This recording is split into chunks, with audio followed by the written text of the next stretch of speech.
here with Matteo Lana. And can you tell me a little bit about your game? Sure. Well, the game's called Blind, and it's a VR adventure in which you play as a girl who finds herself suddenly trapped in a weird house, and she's blind all of a sudden. So she has to figure out what's going on, why she's become blind, and who brought her there. And it's a strongly narrative game, so there's a lot of storytelling and exploration and puzzle solving. And while you progress through the game, you find out more and more about this girl and her past, her family, stuff like that. And then, so why did you decide to go with VR? Well, it just felt right to, everyone's trying to show you cool things in VR, and we just wanted to take the video out of video game somehow. It felt nice. Being totally immersed in the dark is something that really gives presence and immersion in this game. It's pretty cool. Okay, so what you're saying that you're immersed in dark, so the VR you don't see anything, or? Well, you basically don't see being blind, but you can use echolocation, sort of like a bat or Daredevil, the superhero.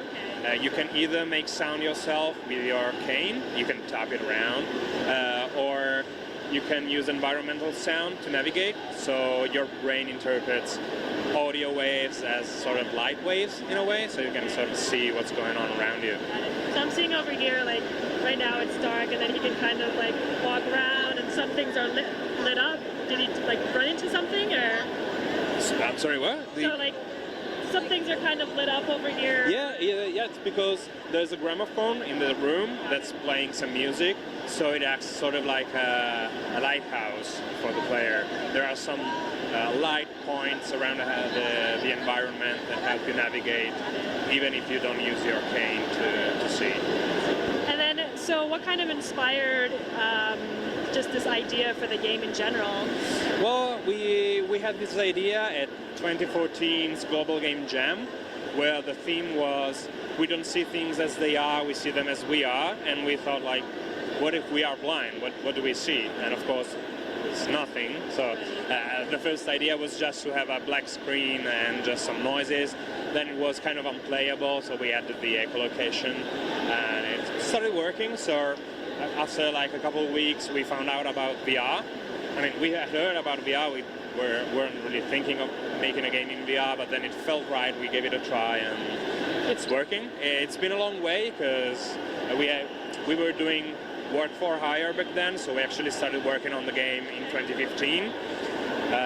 But it's finally coming together, and we're actually pretty close to a final version of the game. We should be out later this year or early 2017, so it's good. I'm assuming it's going to be on Steam, or? Yeah, definitely. We're going for all major VR platforms, so PSVR, Steam VR, and Oculus Rift, of course, on all digital markets. And then what about mobile? Since, like, Samsung has their VR gear too, will you have it on there?